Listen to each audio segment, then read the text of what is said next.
what's in the way, I like to say in my classes, what's in the way is the way, right? Yes. And What's so I like to motivate people to move towards fear rather than say, oh, I can't, like accept I'm just too shy or I'm an introvert or I'm not good at speaking. Welcome to Whole by Design, the podcast exploring the human experience with compassion and curiosity. Together, we'll uncover powerful internal resources and tools to help you embrace clarity, joy, and your full potential because you are whole by design. Hi, everyone. On this week's episode, we are going to be diving into how your voice can be such an important and powerful tool for healing, well-being, confidence, and overall living a fearless life. Please be sure to stay until the end, where we are going to get into the juicy 2 important steps to actually enjoying fearless speaking in your life. Today, I'd like to welcome Dr. Doreen Downing, who has already told me I can call her Doreen, which is cool. She's cool. She is the founder of a whole beautiful, big, and powerful program that helps people really step into fearless speaking so that they can live the aligned life of purpose and meaning that they were born to live. And before we jump in, don't forget to check out our website, www.vivapartnership.com, for free and low cost resources that can change your life. Thank you so much for joining us, Doreen. Oh, Julie, this is wonderful. I know you and I have already had a conversation on my podcast, so I know this, who's ever listening today, it's just an authentic, fun kind of let's just be in the moment and dance together and see what happens. Thank you. Exactly. I love that. I love that. And I love what happens when we come together and get to talk about these opportunities that can really move the needle in terms of people's quality of life and really stepping into their own power. I do feel that it's really the antidote to a lot of mental health struggles that we're seeing in our communities and in our world today. And as always, we're looking for different tools to help change that story. So I want to talk to you about the power of the voice and how you yourself got really planted in this work. Yes, well, I think that I'm a psychologist, right? That's one of what I bring to this world is a curiosity, a fascination, and a passion to know more about human behavior, and not just the behavior, but what's underneath. How is it that the patterns get set and then we repeat them and then we have suffering or struggle? And so to tell you just a teeny bit about my own story, and I think that because of my interest in the underlying what goes on in people's lives and kind of the growth that might have got, you know, interrupted, I would say that my growth might have gotten interrupted when my grandma said, "Shh, be quiet, or your mom's gonna get sick Mm. and go back into the hospital." Oh Yeah, my my mom gosh. was How old were you? 5 years old. We Oh lived my with my goodness. grandma because my mother was in and out of the hospital for depression. Mm. And so I traced it back to there. But I think tracing is really fun to do because you get to know yourself and you get to say, oh, hey, little one, nobody was there for you, really. No wonder. No wonder you got scared. I love that. That's actually a big part of why we started this podcast is for helping people be more compassionate with themselves, which I think is the opposite of this labeling that pervades the mental health culture. But I would say not only was no one there for you, but you got a pretty powerful message Yeah. in a very high stress situation. It's hard for a 5-year-old to not have access to their mother for Yeah. periods of time and to have a maternal figure say, Shh, Yeah. you could be the cause of sending Yeah. your mother away. Yeah. Oh, Thank you for understanding. oh, such a powerful message for a 5-year-old brain to take in. Uh-huh. Yes. Yeah. And how that then becomes either a hidden secret. Well, secrets are usually hidden anyway, but oh, and or it becomes something, which is the choice I made, was to become the good girl, the teacher's pet, because school was where I could be seen and heard, right? Mm. That's where I Mhm. excelled. It was like my little arena to perform, kind of some of the things that you were telling me the other day about performance and how I related so much to having put in on top of my scared self a layer of I'm not afraid, right? I Mm. I got out there. I was in the public. I at eighth grade, don't be mean, vote for Doreen. You know, I I love remember. your political slogan, huh? Yeah, yeah. I love that. So I think that that's important is that there could be for people who um, are very accomplished. It's just another way of maybe something's inside that's a little more vulnerable and scared to come out. Hmm. And so this drew you over time to really focusing on the power of your voice. I can see the parallel with that story, but can you help us all along your journey to really planting a flag and making a stand for the voice as a tool of change and a tool of healing, even? Yeah, of healing. Oh, yes. I would say that I even made it through my whole PhD program in psychology with this secret. Mm, I mean, you don't really, with one-on-one in our offices, there wasn't any need for me to get out in public and be speaking on any platform. And of course, you could always avoid it. And even certain situations like events where you might have to stand up, or like at a wedding or something, and say something. It was just like, no, I'm not going to do it. I'm not a public speaker, or I'm too afraid, or, just stayed away from any opportunity to be visible because I mm, was pretty comfortable in my office doing in-depth psychotherapy. yes. Behind the door.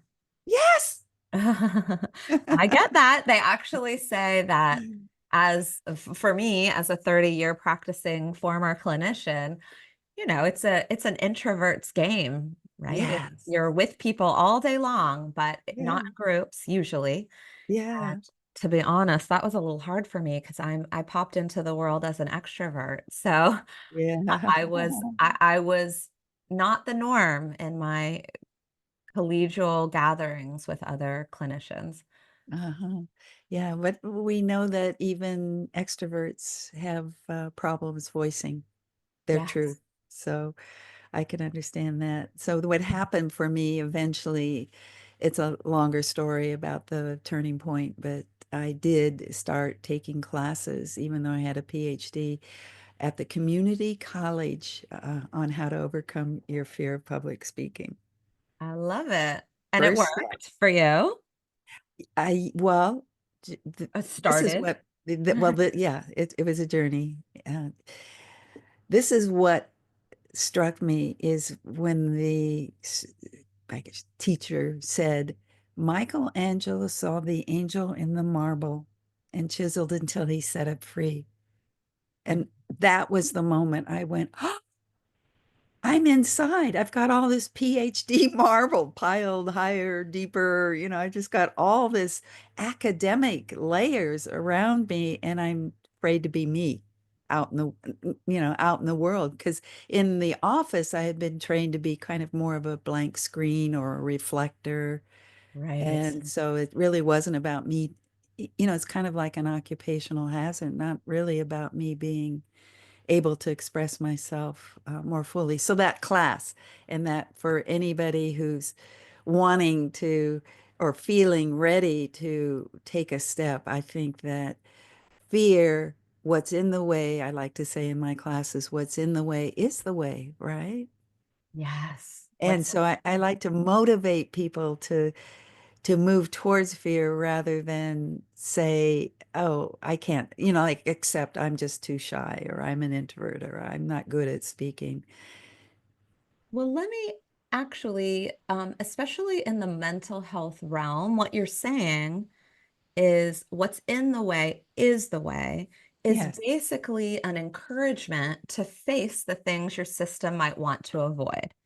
And Yes. so for me, as a former clinician, I think about all the things that people avoid and the ways they avoid them, right? Drugs, alcohol, shopping, scrolling. Yeah.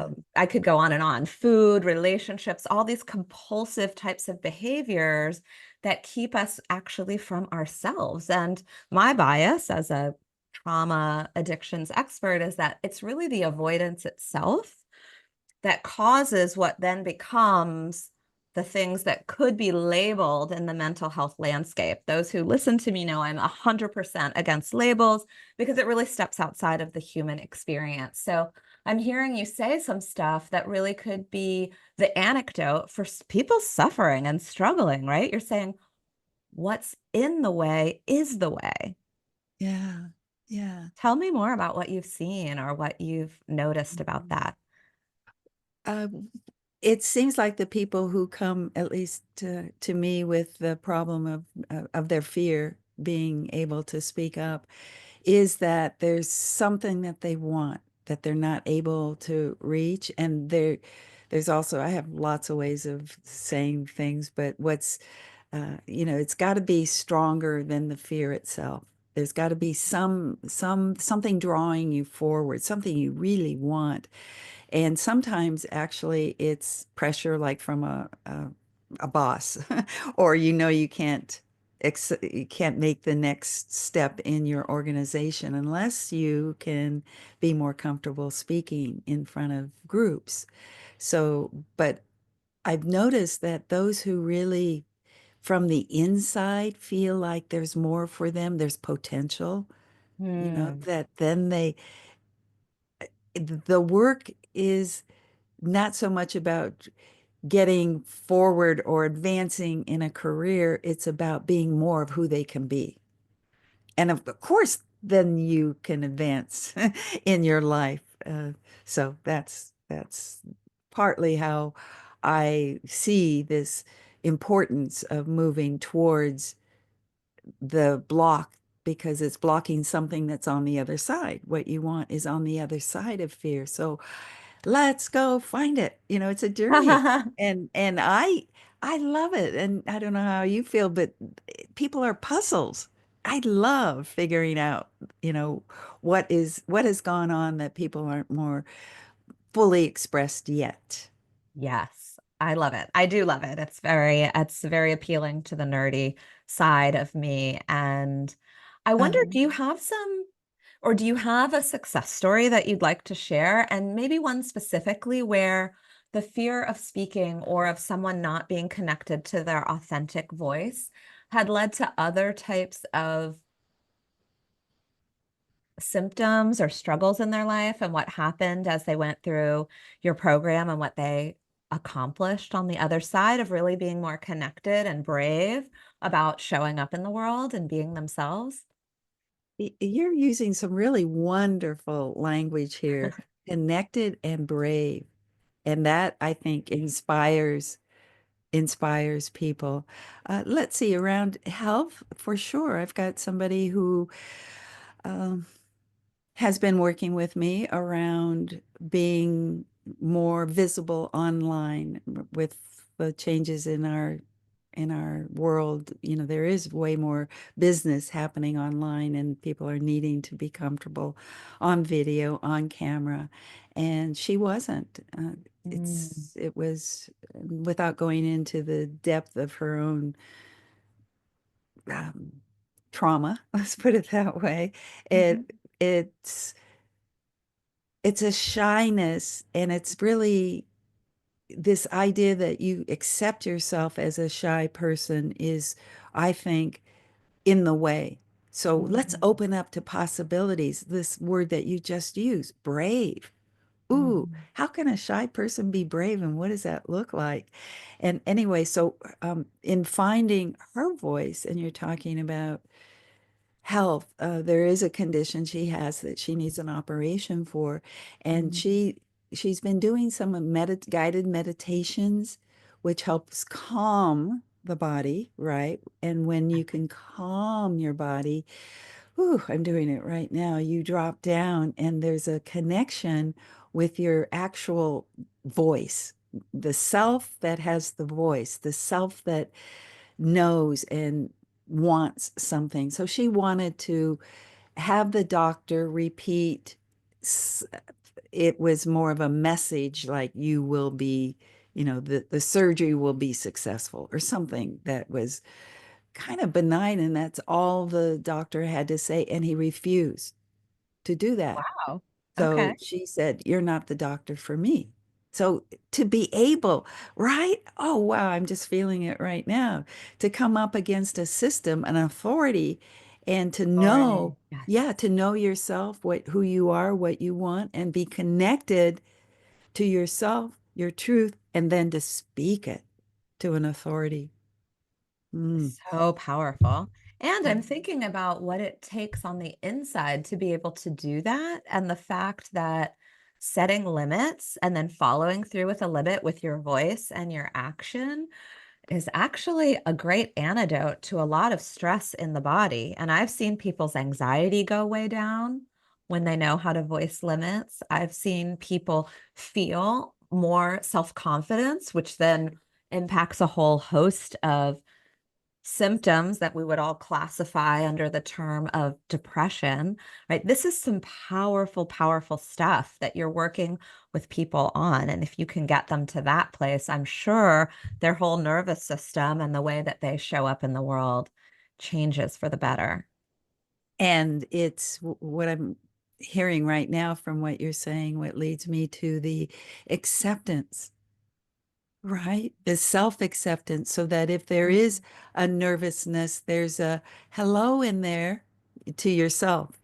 I understand you're about to do something really scary, so that the way to manage anxiety is being with yourself, as Yeah. opposed to pushing or something's wrong with me because I'm so anxious, or, you know, this idea that being close and self-accepting, compassionate, maybe is another good word Yes. here. Yes, but it's that same dynamic. Instead of avoiding yourself, it's like saying, oh my gosh, Uh-huh. I am worth expressing what's happening for me, finding what that is, and then living it out in the world. I just love what you're doing. I really do. I think it's great. Aside from loving talking to you and sitting with you and your calming presence, I'm sure your clients love working with you. Yes, I hear that. I hear that a lot. I want to say one more thing, given what you just touched on about people and what's inside. I like to say, where there is fear, there is a treasure. Oh my gosh. Yeah. I believe that. I feel like Yes. our work is so overlapping and aligned. I Uh-huh. love what you're saying. It's Yeah. great. And I believe in that. And honestly, that's a big part of the work that we do at Viva because we are known in the community for going beyond just talk and moving into those spaces that sometimes can be a barrier to that exact treasure that you're talking about. And it's there because our systems are adaptive and we're built to protect ourselves. And there are some really cool advances with the non talk based therapies that help people get in there and make real lasting changes. But it's all about the treasure. It's all about the treasure. So Yeah. I could talk to you forever, but I Yes. think we're getting close to our time. So Dr. Doreen, she told me to call her Doreen. Doreen actually has a whole bunch of very cool free resources that you can get from her website. And she has agreed to share some of these steps towards fearless speaking. So I'm going to turn it over to you right now to share those first two steps. I think you said it was part of a 7-step guide that you Yes, offer to seven-step people. guide to fearless speaking that I designed, and it's also part of the whole coaching program I've created based on my own journey to overcome my fear. I did I did a lot. I did Toastmasters, I did acting classes, improv classes, but I can say that it didn't really, I didn't really touch and tap into my treasure until Mhm. I did some inner journey work in terms Yes. of exploring more of what's inside and then finding the treasure.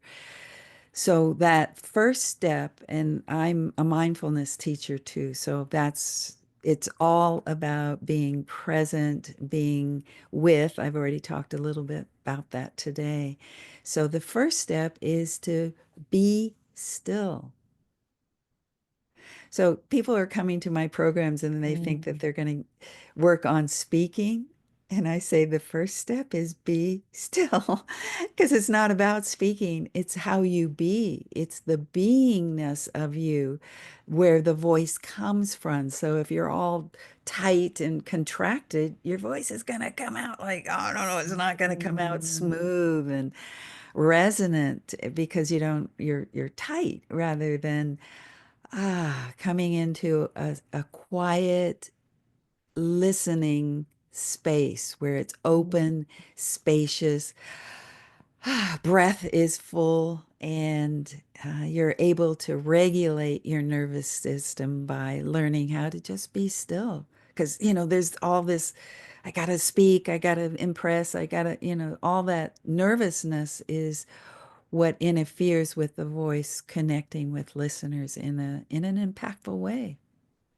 I love that. I love that. And actually, I'm going to share some stuff with you after our podcast, but I have a 5-step transformation methodology, and the first step is very aligned with that step. So that Yeah, power in creating space and expansion is beautiful. yeah. Well, people are one of the biggest fears when people come to me is that they're going to go blank. Lose their, and I say, well, let's get comfortable with blank. I love Let's that. just have the body go, oh, and able to maybe say, where was I? Oh, just it's natural. So the second step, and we won't do all seven, but the second one also, every single one begins with be. And this is be present Ah, in this now moment because fear exists because something happened in the past, probably, and you're projecting it into the future, which is not the present. So, how do mhm. you train somebody to, and I've got present moment exercises that train the body to keep coming back, keep coming back, keep coming back to here. And that if you've already done the first step really, really well, the here has space. Mhm. I love that. This is gold. Okay, guys, I hope you wrote this down. And I know Mhm. if you go visit Dr. Doreen Downing's website, you can actually get all seven. I'm sure they'll be just as juicy as these first two. Doreen, I want to thank you so much for joining me on this episode. I hope, listeners, that it left you feeling inspired to toss out the labels, embrace new perspectives, and take one step closer to the joy and clarity that you deserve. Please join us next month when we will be interviewing Pascal Cook Fernandez to talk about all things related to clarity and mental health. As always, please visit www.vivapartnership.com to access our amazing free and low cost resources that will empower you and your loved ones on health and healing. Let's spread the message, subscribe, review, or share the episode with someone who could benefit from a stigma dropping approach to mental fitness today.